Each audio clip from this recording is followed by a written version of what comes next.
Pendant le dîner du réveillon, mon fils est sorti pour prendre un appel du travail. Mon petit-fils l'a suivi, puis est revenu en courant, le visage pâle et tremblant. Grand-père, on doit partir tout de suite. J'ai entendu papa parler des ETOI 15 minutes plus tard, la police a fait irruption le soir du réveillon du Nouvel An, j'ai invité mon fils, ma belle-fille et mon petit-fils à la maison pour célébrer ensemble. Nous étions en train de rire autour de la table du dîner lorsque le téléphone de mon fils a sonné un appel du travail, a-t-il dit et il a disparu au sous-sol. Mon petit-fils de 9 ans, Jackson, s'est excusé pour aller aux toilettes au même moment. Quand il est revenu, son visage était blanc comme un linge, et ses mains tremblaient. Il m'a attrapé le bras, m'a tiré à l'écart et a chuchoté, « Papy, on doit partir tout de suite. J'ai entendu papa parler de toi. » Ce que Jackson m'a dit ensuite m'a glacé le sang. À 22h30 ce soir-là, j'étais enfermé dans ma salle de bain, en train de composer le 911, alors que mon fils essayait de défoncer la porte. Avant de vous raconter ce que Jackson a entendu cette nuit-là, laissez un commentaire et dites-moi d'où vous regardez ceci. J'ai besoin de savoir que mon histoire atteint les gens. Je mettais la table quand le souvenir m'a frappé. Margaret, ma femme, il y a 3 réveillons de cela, riant alors qu'elle brûlait les petits pains. Calvin, avait-elle dit, après 42 ans, on pourrait croire que je maîtriserais le four. J'avais embrassé son front et lui avais dit que les petits pains étaient parfaits. Ils ne l'étaient pas, mais elle l'était. Ce soir, les petits pains étaient achetés en magasin. La table semblait trop grande. Et pour la première fois en 43 ans, j'accueillais le réveillon du Nouvel An seul enfin, pas tout à fait seul. Mon fils Adrien venait avec sa famille. Cela aurait dû me réconforter. Ce ne fut pas le cas. La sonnette a retenti à 17h15. J'ai ouvert pour trouver Adrien, tapant ses bottes pour enlever la neige. Kristen, ma belle-fille, était derrière lui avec son sourire rodé, et Jackson, mon petit-fils de 9 ans, serrait son sac à dos comme un bouclier. Papa. Adrien m'a attiré dans une brève étreinte. J'ai senti l'odeur d'une eau de Cologne coûteuse. Quelque chose de nouveau. Quand il s'est reculé, j'ai remarqué la montre à son poignet. Une Rolex, en or rose, le genre qui coûte plus cher que ce que je gagnais en 6 mois d'enseignement de la littérature au lycée. Le mois dernier, il m'avait pourtant dit que l'argent était juste. Le marché de l'immobilier est brutal en ce moment, papa. On garde à peine la tête hors de l'eau. J'avais proposé d'aider. Il avait refusé. La montre disait le contraire. Laissez-moi prendre vos manteaux, ai-je dit. Kristen m'a tendu le sien, du cachemire, et j'ai repéré son sac à main sur la table d'entrée. Prada. $3000 minimum. Le dîner sent divinement bon, a dit Kristen, trop brillamment. Elle avait cette gaieté de qualité qui semblait répéter. Qu'est-ce qu'on mange? Poulet rôti, purée de pommes de terre, et les haricots verts de Margaret. Oh, son sourire a vacillé. Charmant. Nous sommes passés dans la salle à manger. J'avais mis 4 couverts sur la table en chêne que mon père avait construite, solide, marquée par des décennies de repas de famille. Adrien a tiré la chaise de Kristen, puis la sienne, ses yeux dérivant déjà vers son téléphone. Jackson s'est assis à côté de moi, silencieux. Je lui ai ébouriffé les cheveux. Comment va l'école, bonhomme? Bien. Il n'a pas levé les yeux. J'ai enseigné pendant 38 ans. Je connaissais la différence entre aller, bien, et observer quelque chose qu'on ne comprend pas. Jackson observait son père. Le téléphone d'Adrien a vibré 1 fois, 2 fois, 3 fois.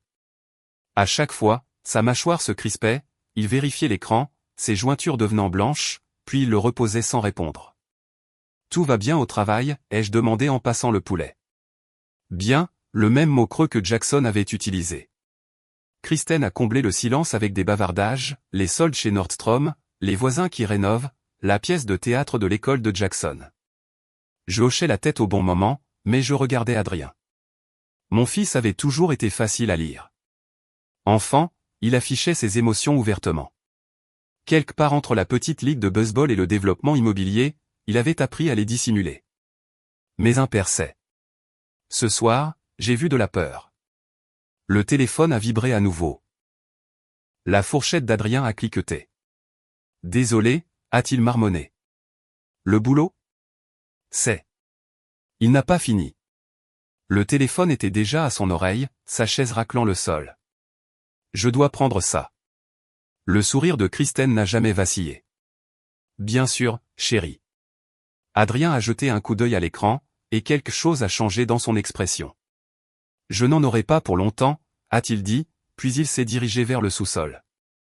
La porte s'est refermée avec un clic. Ses pas ont résonné dans les escaliers, devenant de plus en plus faibles jusqu'au silence. Kristen continuait de parler de bonnes affaires, mais je n'écoutais pas. Je regardais Jackson. Il avait posé sa fourchette. Son jeune visage était troublé, les yeux fixés sur l'embrasure vide où son père avait disparu. C'était la même expression qu'il avait portée il y a 3 ans aux funérailles de Margaret, trop jeune pour comprendre la mort, mais assez vieux pour savoir que quelque chose n'allait terriblement pas. Avant que je puisse lui demander s'il allait bien, Jackson a repoussé sa chaise et s'est levé. « Je dois aller aux toilettes », a-t-il marmonné, se déplaçant déjà. « Chérie, utilise celle d'en haut », a commencé Kristen, mais il était parti. Je me suis remis à débarrasser les assiettes, écoutant d'une oreille les bavardages de Kristen sur les soldes. Mais quelque chose me tracassait. Jackson n'était pas monté à l'étage. J'avais entendu ses pas feutrer dans le couloir, vers le sous-sol. Mon estomac s'est noué. J'ai posé la vaisselle et me suis dirigé vers la porte du sous-sol. Avant que je ne l'atteigne, la porte s'est ouverte et Jackson a trébuché à travers. Son visage était blanc comme un linge. Je l'ai rattrapé alors qu'il manquait de tomber. Il tremblait. Qu'est-ce qui ne va pas? Je l'ai tiré vers la cuisine, loin du bavardage inconscient de Kristen. Les mains de Jackson agrippaient ma manche. Papy, j'ai entendu papa parler. Chérie, tu ne devrais pas écouter aux portes. Il m'a coupé, terrifié. Il parlait de toi. Mon sang s'est glacé. Qu'est-ce que tu veux dire? Il a dit. Mourir, et ce soir, et ton nom. Je me suis accroupi, agrippant ses épaules. Tu es sûr? Il a dit, chaudière, et carbone quelque chose. Et des chiffres, des gros chiffres. 750 000. Le sol a basculé sous mes pieds. Papy, a-t-il dit, d'ici demain matin. Qu'est-ce que cela signifiait? Monoxyde de carbone. Le détecteur de CO manquant dans ma chambre. La chaudière. 750 000 $. Mon assurance vie. Adrien en était le bénéficiaire. Non, c'était insensé. Jackson avait mal compris. Une conversation sur les réclamations d'assurance immobilière d'un client. Mon fils ne ferait pas ça, ne pourrait pas, mais mes mains tremblaient. Est-ce qu'il t'a vu? Jackson a secoué la tête. Je me suis caché derrière le chauffe-eau, mais la voix de papa sonnait bizarre. Pas comme papa. Des pas dans l'escalier du sous-sol. Adrien revenait. J'ai serré l'épaule de Jackson. Pas un mot à personne. Promets-le-moi. Jackson a hoché la tête, les yeux écarquillés par la peur. La porte de la cuisine s'est ouverte. Tout va bien, a demandé Adrien. Son ton était décontracté. Ses yeux ne l'étaient pas. Il passait de Jackson à moi, perçant, évaluateur. J'ai senti la main de mon petit-fils trembler dans la mienne. Bien, ai-je dit, plus stable que je ne me sentais. Jackson m'aidait juste avec la vaisselle. Jackson a hoché la tête, mais ses doigts tremblaient en ramassant un torchon. Adrien nous a étudiés. Pouvait-il entendre mon cœur marteler? Savait-il que nous savions? La voix de Kristen a appelé depuis le salon. Adrien, les Henderson sont là. Il s'est détourné, mais pas avant que je ne saisisse quelque chose dans son expression. Du calcul. Un joueur d'échecs décidant s'il doit sacrifier une pièce. La sonnette a carillonné. Les Henderson, voisins depuis 15 ans, arrivaient avec un gratin et des sourires. Derrière viendraient les Miller, les Kowalski, des visages familiers qui avaient rempli notre maison à chaque fête depuis que Margaret et moi avions emménagé à Bloomington. Ils boiraient du champagne, riraient, feraient le décompte jusqu'à minuit. Aucun d'eux ne saurait. Je me tenais dans ma cuisine, tenant la main tremblante de mon petit-fils, et la vérité s'est cristallisée. Mon fils, mon enfant unique, le garçon à qui j'avais appris à faire du vélo, à lasser ses chaussures, à distinguer le bien du mal, prévoyait de me tuer ce soir. Pendant les 30 minutes suivantes, j'ai joué l'hôte gracieux en pilote automatique. J'ai serré des mains, accepté des gratins, ri à des blagues que je n'entendais pas. Les Henderson, les Miller, les Kowalski, voisins depuis 20 ans, ont rempli ma maison de chaleur et de bavardage. Mais tout ce que je pouvais entendre, c'était la voix de Jackson, chaudière, monoxyde de carbone, ce soir. Ce devait être un malentendu, une conversation sur la propriété d'un client que Jackson avait mal interprété. Mon fils ne ferait pas ça, ne pourrait pas, mais j'avais besoin de savoir. Vers 19 h, j'ai regardé Adrien accueillir les patelles à la porte d'entrée, me tournant le dos. C'était maintenant ou jamais. La maison semble froide, ai-je annoncé. Je vais vérifier la chaudière, a protesté Kristen. Oh, laisse Adrien le faire plus tard. J'étais déjà en mouvement. Je vérifie cette chaudière depuis 40 ans. Ça ne prendra qu'une minute. J'ai descendu les escaliers, chaque marche ressemblant à une descente dans un cauchemar. Le sous-sol était froid, silencieux.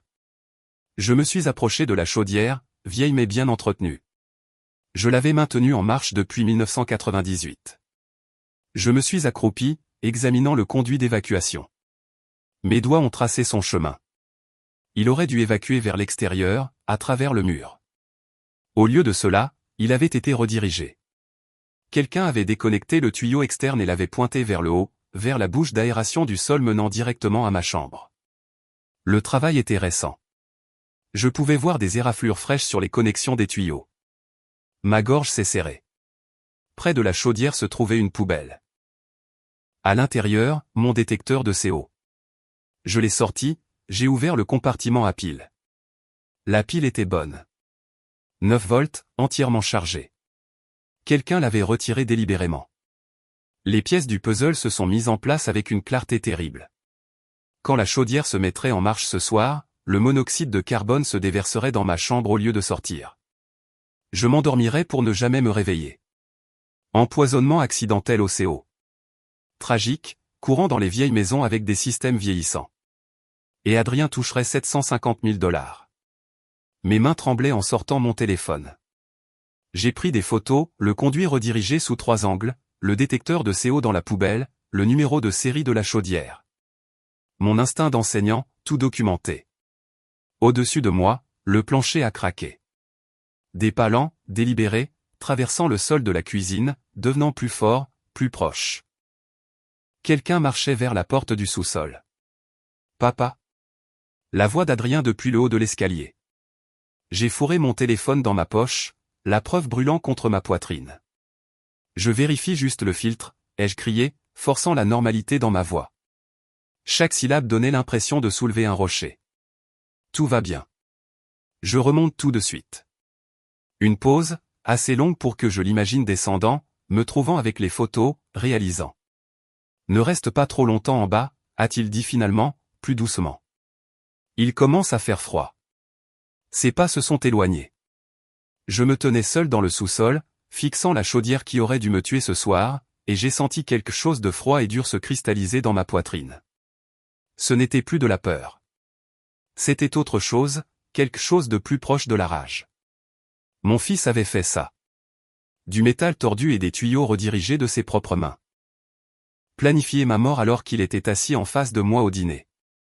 J'ai monté les escaliers lentement, chaque pas mesuré. En haut, je pouvais entendre la musique, les rires, la célébration. En bas, dans le sous-sol, je venais de trouver la preuve que mon seul enfant me voulait mort. À 20 h, je ne pouvais plus maintenir la façade. Excusez-moi, ai-je dit au Miller au milieu d'une conversation. Mal de tête, besoin de m'allonger. Des murmures inquiets m'ont suivi à l'étage. J'ai verrouillé la porte de ma chambre et entendu le pen cliquer comme un coup de feu. Derrière moi, les bruits de la fête, les rires étouffés, la normalité. Devant moi, mon téléphone brillant avec des photos que je souhaitais ne pas exister. Je me suis assis sur le bord du lit que Margaret et moi avions partagé pendant 40 ans, et j'ai fixé la preuve que mon fils prévoyait de m'assassiner ce soir. J'ai fait défiler les photos à nouveau, espérant que j'avais mal lu. Le conduit redirigé était clair, indubitable, intentionnel. J'ai revu Adrien à 8 ans dans son uniforme de petite ligue. « Je t'aime, papa », avait-il dit après que je l'eus conduit à l'entraînement tous les jours pendant 1 mois. Quand ce garçon était-il devenu ça? Je me suis souvenu de Margaret, 2 mois avant que le cancer ne l'emporte. Elle m'avait serré la main. « Surveille Adrien. Il prend toujours la voie facile.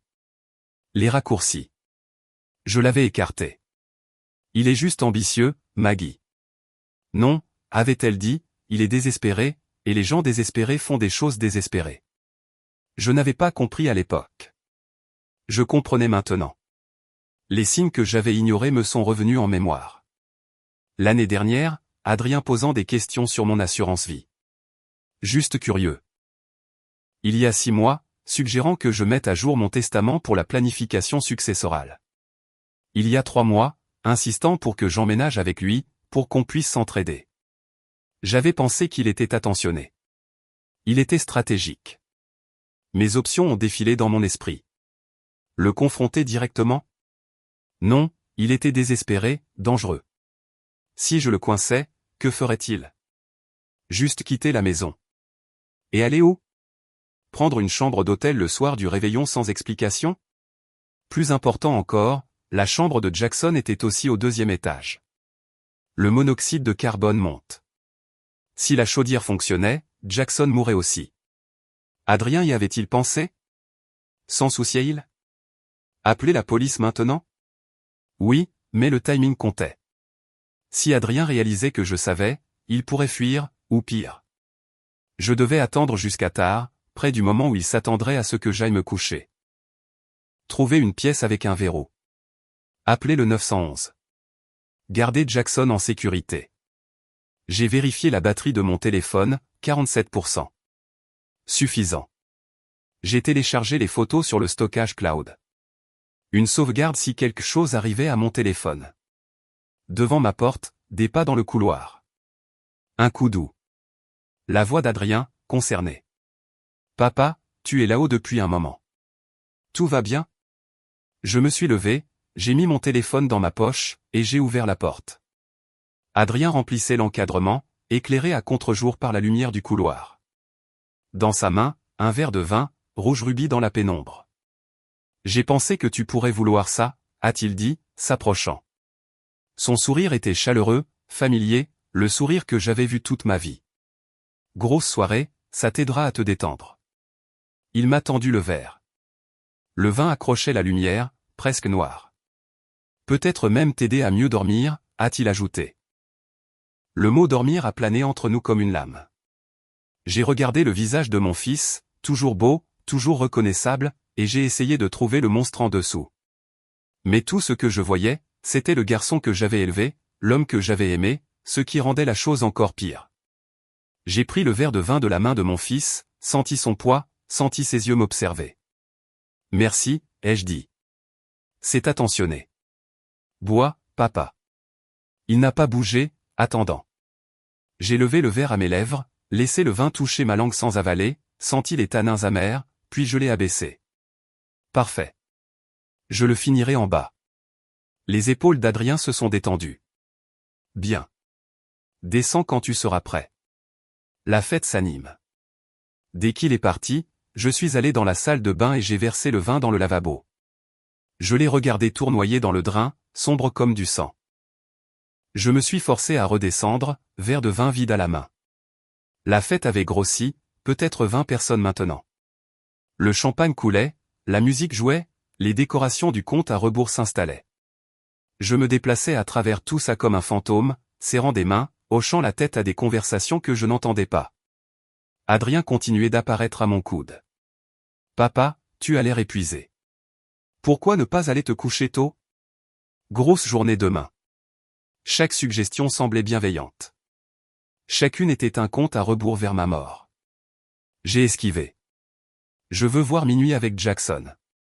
Pas encore fatigué. Je m'amuse trop. Vers 21h30, j'ai remarqué Adrien et Kristen dans la cuisine. Ils ne m'ont pas vu les observer depuis l'embrasure de la porte. Kristen secouait la tête, emphatique. Adrien a saisi son poignet, s'est penché près d'elle, a chuchoté. Son visage est devenu pâle. Il l'a relâché. Elle a hoché la tête. J'ai reculé avant qu'il ne me voie. Vers 22h, j'ai trouvé Jackson sur le canapé, faisant semblant de jouer sur sa tablette. Je me suis assis à côté de lui, gardant ma voix décontractée. « Eh, bonhomme, fais une faveur à papy ?» Il a levé les yeux. Quoi? Dors sur le canapé ce soir. Regarde des films. Dis à maman que tu veux rester debout. Mais j'ai agrippé son épaule. Jackson, c'est important. Si quelque chose d'étrange arrive, n'importe quoi, tu cours chez les Johnson, la porte d'à côté. Tu appelles le 911. Tu leur dis exactement ce que tu as entendu papa dire. Compris? Ses yeux se sont remplis de larmes. Papy, j'ai peur. Ma gorge s'est serrée. Moi aussi, bonhomme. Mais on va s'en sortir. Je te le promets. De quoi on parle? La voix d'Adrien derrière nous. Je me suis retourné. Juste des trucs de papy et petit-fils, tu sais. Les yeux d'Adrien se sont plissés, passant de l'un à l'autre. Tout va bien? Parfait, ai-je menti. Il n'avait pas l'air convaincu. 22h15, les derniers invités ont commencé à mettre leur manteau. 22h25, Adrien a annoncé bruyamment, papa devrait vraiment prendre du repos avant minuit. Les invités ont approuvé en chœur. Oui, Calvin. Tu as l'air épuisé. L'étau se resserrait. Horloge, 22h30. Je me suis excusé pour aller aux toilettes, les petites près de la cuisine avec un verrou fonctionnel. J'ai fermé la porte derrière moi et tourné le verrou. Il a cliqué, solide, sécurisé. Dehors, la voix d'Adrien. Papa, ça va là-dedans? Tu as l'air pâle depuis le début de la soirée. J'ai sorti mon téléphone. L'écran brillait, 22h31. 42% de batterie. 911, 3 chiffres. La fin de ma famille. La fin de tout. Mon doigt a plané sur le bouton d'appel. Un coup plus fort. Papa, réponds-moi. La poignée de porte a vibré une fois, 2 fois, testant le verrou. Il savait, d'une manière ou d'une autre. Il savait. J'ai appuyé sur appeler. Une sonnerie. 911, quelle est votre urgence? J'ai gardé ma voix basse, à peine au-dessus d'un murmure. Je m'appelle Calvin Palmer. Je suis au 2847 East Countryside Lane, Bloomington, Indiana. Mon fils et ma belle-fille essaient de me tuer ce soir. Une brève pause. Calme professionnel. Monsieur, pouvez-vous me dire ce qui se passe? Ils ont saboté notre chaudière pour produire un empoisonnement au monoxyde de carbone. Mon petit-fils est dans la maison. Jackson Palmer, 9 ans. J'ai des preuves photographiques de l'altération. Êtes-vous en danger immédiat en ce moment? Oui, je suis enfermé dans la salle de bain du rez-de-chaussée. Ils pensent que je vais dormir dans ma chambre ce soir. Le monoxyde de carbone me tuerait d'ici le matin. Monsieur Palmer, j'envoie des officiers à votre emplacement immédiatement. Restez en ligne avec moi. Où est votre petit-fils en ce moment? En bas, dans le salon. Il est loin de ma chambre. C'est la zone cible. Le clavier de l'opératrice cliquetait en arrière-plan. Les unités sont à environ 4 minutes. Pouvez-vous? Un coup violent sur la porte. J'ai failli laisser tomber le téléphone. Papa. La voix d'Adrien, plus forte maintenant. Papa, tu es là-dedans depuis 15 minutes. J'ai couvert le micro du téléphone. Je t'ai dit que je ne me sentais pas bien. Laisse-moi entrer. Je peux aider. Je n'ai pas besoin d'aide. L'opératrice, Monsieur Palmer, n'ouvrez pas cette porte.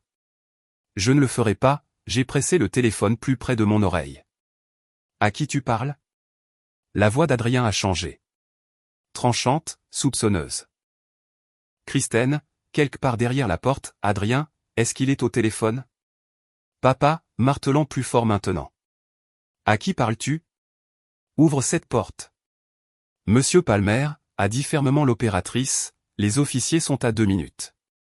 Je peux les entendre sur la radio. N'interagissez pas, restez enfermés à l'intérieur. J'essaie. Le cadre de la porte a tremblé. Adrien jetait tout son poids contre elle. La voix de Kristen est montée jusqu'au hurlement. Il appelle la police. Adrien, il est. Jackson, a crié Adrien. Jackson, mets tes chaussures. On part maintenant. Non. Je me suis élancé vers la porte, m'arrêtant de justesse. Jackson, reste là. Papy. La voix de Jackson, petite et terrifiée. de quelque part en bas. Les officiers sont à 90 secondes, monsieur Palmer. La voix de l'opératrice a coupé à travers ma panique. 90 secondes. Restez où vous êtes. Un fracas énorme. La porte a gondolé vers l'intérieur, mais le verrou a tenu. Ils essaient de défoncer la porte, ai-je dit à l'opératrice. Monsieur, ne l'ouvrez pas. Les officiers sont dans votre rue maintenant. Je peux les voir sur le GPS. 30 secondes. Un autre fracas. Le bois a éclaté. La porte ne tiendrait plus très longtemps. Puis, des sirènes. Proches, devenant plus fortes. Tout s'est arrêté. Oh mon Dieu, a chuchoté Kristen. Adrien. Monsieur Palmer, a dit l'opératrice, les officiers sont à votre porte d'entrée. Dans environ 15 secondes, ils s'annonceront. Quand vous les entendrez s'identifier comme la police, vous pourrez déverrouiller la porte de la salle de bain. Pas avant. D'accord. Adrien, on doit. La porte arrière. La voix de Kristen s'est éloignée, des pas courants. Puis la police de Bloomington a ouvert la porte, criant. Des pas lourds. J'ai enfoncé la porte d'entrée, brèche. Police. Main en l'air où je peux les voir. Monsieur Palmer, vous pouvez ouvrir la porte maintenant, a dit doucement l'opératrice. Vous êtes en sécurité. J'ai déverrouillé la porte avec des mains tremblantes. Une officière se tenait dans le couloir, main sur son arme. Calvin Palmer? Oui. Êtes-vous blessé? Non. Mon petit-fils, Jackson. Il est en sécurité, monsieur. Il est avec l'officier Reynolds dans le salon. Elle a jeté un coup d'œil derrière moi au cadre de porte éclaté, puis a activé sa radio. Détective Foster, le sujet est sécurisé et indemne. La porte s'est ouverte en grand. Je suis sorti dans le couloir, le téléphone toujours pressé contre mon oreille, la voix de l'opératrice n'étant plus qu'un bourdonnement distant. Adrien se tenait à 3 mètres, le visage rouge cramoisi, les yeux injectés de sang. Entre nous, rien, pas de meubles, pas d'obstacles, juste 3 mètres de couloir et 40 ans de mensonges. Il respirait fort, les poings serrés sur les côtés. Derrière lui, près de la porte arrière, Kristen avait une main sur l'épaule de Jackson, ferme, mais pas brutale.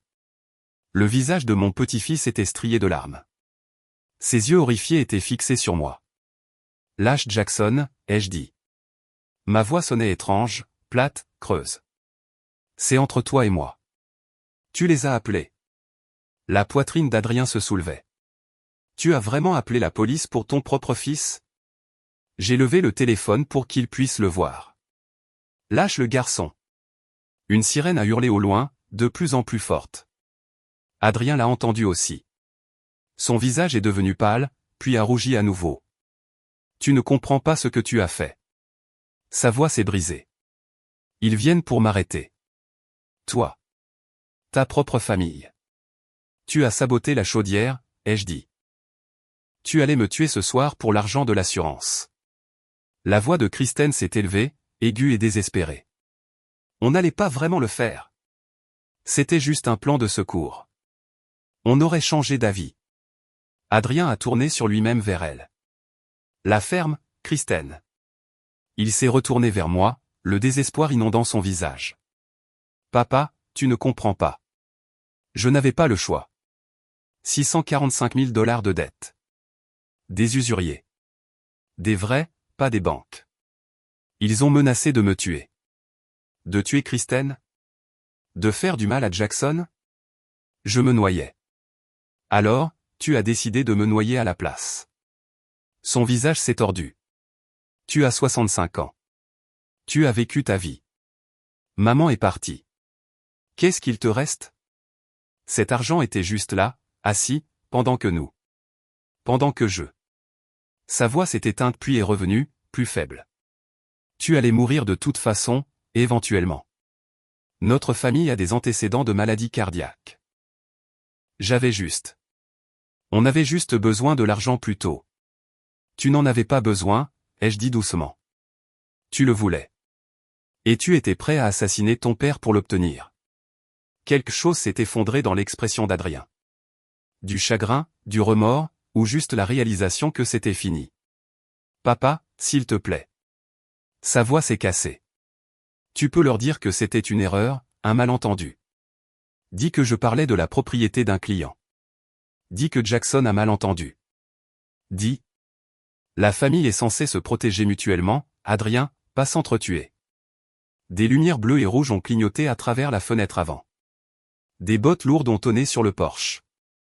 Boum. Boum. Boum. La police a ouvert la porte.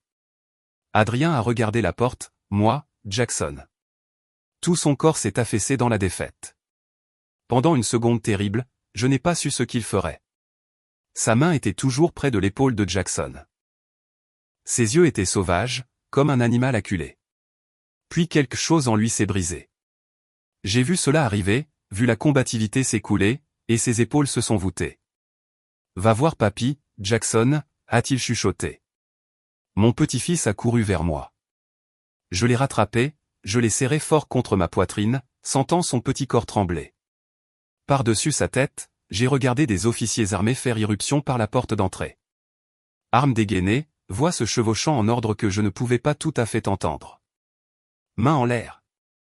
Au sol. Maintenant. J'ai pressé le visage de Jackson contre mon épaule pour qu'il ne les voie pas forcer son père au sol. Pour qu'il ne voie pas les menottes claquer autour des poignets de sa mère.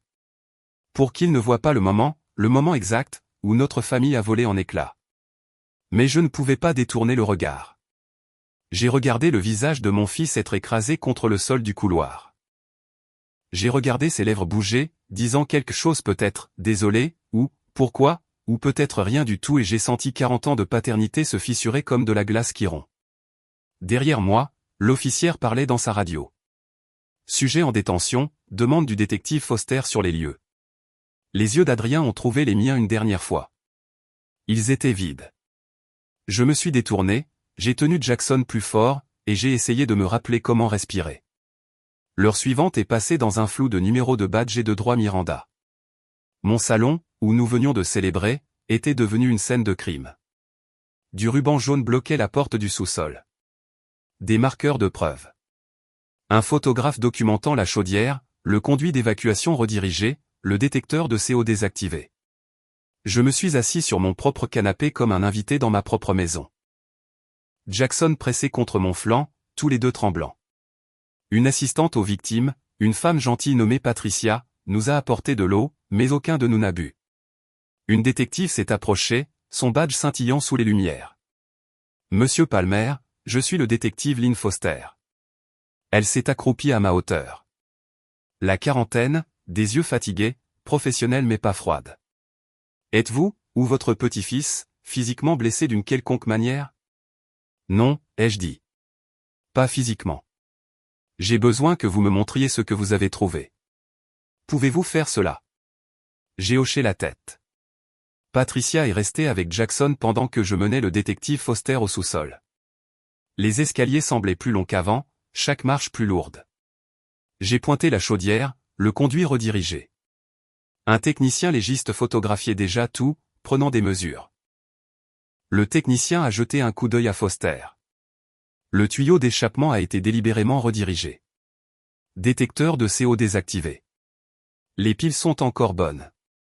Ce n'était pas un accident. Foster a hoché la tête, prenant des notes. De retour à l'étage, je lui ai montré les photos sur mon téléphone. Elle les a fait défiler lentement, sa mâchoire se crispant. Quand avez-vous pris ces photos? Vers 19h30 ce soir. Et vous n'avez pas confronté votre fils. J'avais peur de ce qu'il pourrait faire. J'ai attendu jusqu'à ce que je puisse appeler en sécurité. Elle a levé les yeux du téléphone. Monsieur Palmer, c'est une tentative de meurtre, avec préméditation. Nous allons inculper à la fois votre fils et votre belle-fille. Thomas Reinhardt est arrivé alors, mon avocat. Madame Henderson, la voisine, l'avait appelé. Calvin, ne dis rien de plus ce soir, a dit Thomas doucement. Pas sans ma présence. Foster a compris. Bien sûr. Nous aurons besoin d'une déposition complète demain à 10h au poste. J'ai hoché la tête. À travers la fenêtre avant, j'ai regardé Adrien être chargé dans une voiture de police, les mains menottées dans le dos. Il a tourné la tête, a regardé vers la maison. nos yeux se sont rencontrés à travers la vitre. Ses lèvres ont bougé. Je ne pouvais pas l'entendre, ne pouvais pas savoir ce qu'il disait. Puis un officier a appuyé sur sa tête et il a disparu dans la voiture. Kristen était dans un autre véhicule, assise rigide, fixant droit devant elle, le visage vide. Foster s'est accroupie près de Jackson. « Tu as été très courageux », a-t-elle dit doucement. « Tu as sauvé la vie de ton grand-père. » Jackson n'a pas répondu, il a juste serré ma main plus fort. Foster s'est levé, s'est retourné vers moi. « Monsieur Palmer, je dois vous dire quelque chose. Votre chambre et la chambre de votre petit-fils, elles sont toutes les deux au 2e étage, correct ? » « Oui. » « Pourquoi ? » Son expression est devenue grave. Le monoxyde de carbone est plus léger que l'air. Il monte.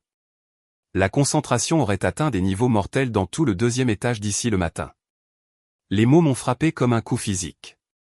La chambre de Jackson. Je pouvais à peine former les mots. Ils allaient vous tuer tous les deux.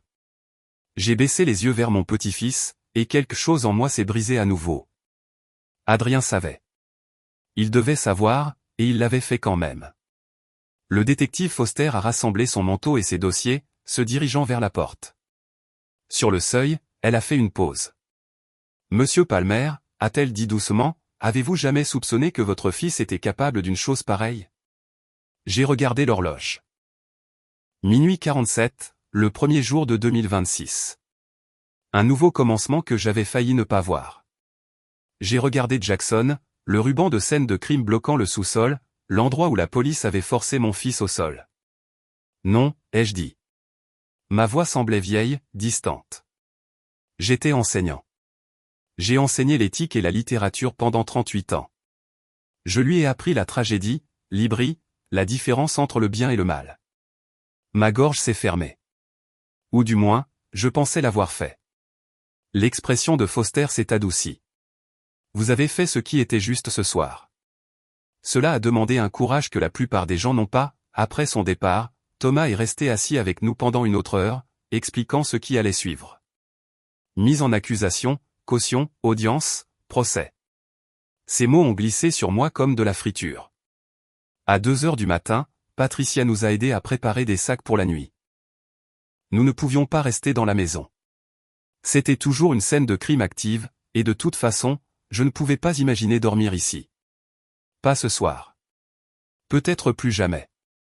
Madame Henderson nous a accueillis, a mis Jackson dans sa chambre d'amis, et a préparé son canapé pour moi. Alors que j'étais allongé dans le noir, j'ai entendu Jackson pleurer à travers le mur. Des sanglots doux, étouffés. Il essayait de se cacher. Je me suis levé, je suis allé le voir, je l'ai tenu pendant qu'il pleurait pour son père, pour sa mère, pour tout ce qui avait volé en éclats. Je suis désolé, papy, a-t-il chuchoté. Je suis désolé de te l'avoir dit. Ne le sois pas, je l'ai serré plus fort. Ne sois jamais désolé de dire la vérité. Dehors, quelque part au loin, des feux d'artifice éclataient. Les gens célébraient encore une nouvelle année. À l'intérieur, dans le noir, nous pleurions la fin de tout ce que nous avions connu. Le procès a duré 3 semaines, et j'ai assisté à chaque journée, assis au dernier rang du tribunal pendant que les procureurs exposaient ce que mon fils avait fait. Ils ont détaillé les dettes de jeu, les affaires immobilières ratées, et une police d'assurance vie à mon nom avec lui comme bénéficiaire. Des experts ont décrit l'empoisonnement au monoxyde de carbone en termes cliniques, l'appelant le « tueur silencieux ». Ils ont expliqué que Jackson et moi aurions glissé dans le sommeil sans jamais savoir ce qui se passait. L'avocat de la défense d'Adrien a plaidé le désespoir, pas la malveillance, affirmant qu'il ne serait jamais allé jusqu'au bout, mais la chaudière sabotée disait le contraire. L'enregistrement du 911 aussi, tout comme mon témoignage. 3 heures à la barre, les yeux de mon fils fixés sur moi. Après, Thomas a serré mon épaule et a dit que j'avais fait la bonne chose. Cela ne semblait pas juste. Cela ressemblait à s'arracher son propre cœur. Le jury a délibéré moins de 4 heures. J'étais dans la salle d'audience lorsque le chef du jury a lu le verdict. Adrien James Palmer a été reconnu coupable de tentative de meurtre. Kristen a été reconnue coupable de complot en vue de commettre un meurtre, et de mise en danger d'enfants. La condamnation est tombée une semaine plus tard. Adrien a pris 25 ans. Kristen a pris 20 ans. Alors qu'il l'emmenait, Adrien m'a regardé. Pas d'excuses, pas de remords, seulement de la colère. Ses lèvres ont formé des mots que je n'avais pas besoin d'entendre. C'est de ta faute. Peut-être avait-il raison.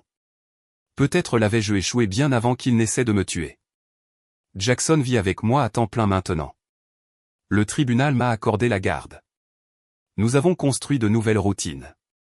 Petit déjeuner ensemble, devoir à la table de la cuisine, lecture avant de dormir.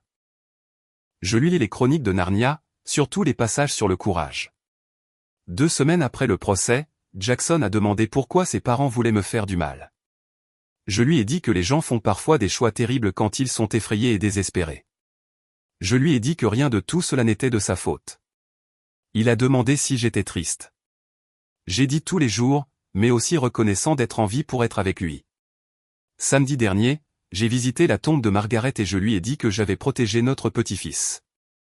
J'ai laissé des tulipes ses préférées et j'ai remarqué des crocus poussant à travers le sol froid. Dimanche, Jackson et moi avons planté un érable japonais dans le jardin, un symbole de nouvelle croissance. Il a demandé s'il deviendrait grand. Je lui ai dit qu'il le deviendrait si nous en prenions soin. Comme nous, a-t-il demandé. J'ai souri et j'ai dit, oui. Ce soir-là, après que Jackson se fut endormi sur le canapé, effrayé de retourner dans son ancienne chambre, je me suis assis sur le porche en pensant au choix. J'ai 65 ans. J'ai perdu mon fils, non pas à cause de la mort, mais à cause de l'avidité. J'ai perdu la famille que je croyais avoir, et des décennies à croire que j'avais élevé un homme décent. Mais j'ai sauvé mon petit-fils. Je l'ai sauvé de mourir dans son sommeil, et de grandir avec des parents qui valorisaient l'argent plus que la vie. Certains choix vous brisent le cœur, mais ils restent justes. J'ai enseigné la littérature pendant 38 ans, parlant de héros tragiques détruits par leurs défauts. Je n'avais jamais imaginé que je vivrais à l'intérieur de ces histoires moi-même, mais je l'ai fait, et je le referai. L'intégrité ne concerne pas le confort. Elle concerne la vérité, et montrer à la génération suivante, par des actes, comment choisir le courage plutôt que la peur, même lorsque tout fait profondément mal. L'érable bourgeonne maintenant. Jackson l'arrose tous les matins. Parfois, je regarde par la fenêtre et je vois non pas ce que nous avons perdu, mais ce que nous avons sauvé, l'un l'autre, ensemble, toujours debout, vivant. En repensant à ma véritable histoire, je vois un homme qui a ignoré les signes avant-coureurs, jusqu'à ce qu'il soit presque trop tard.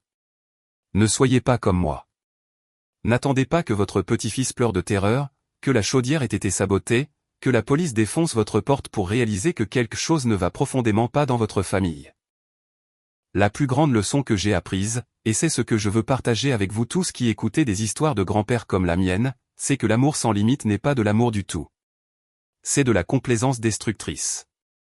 C'est le poison lent qui permet au mal de prospérer au nom de la loyauté familiale. Dieu nous a donné le discernement pour une raison. Il nous a donné le courage de protéger les innocents, même quand cela nous coûte tout. Quand j'étais enfermé dans cette salle de bain, le téléphone tremblant dans ma main, j'ai prié. J'ai demandé à Dieu de me guider, de me donner de la force. Et il a répondu. Pas avec du confort, mais avec de la clarté. Parfois, la volonté de Dieu n'est pas douce. Parfois, elle exige que nous sacrifions ce que nous aimons le plus pour sauver ce qui compte davantage. Cette histoire vraie n'est pas seulement la mienne. C'est un avertissement. Surveillez les signes.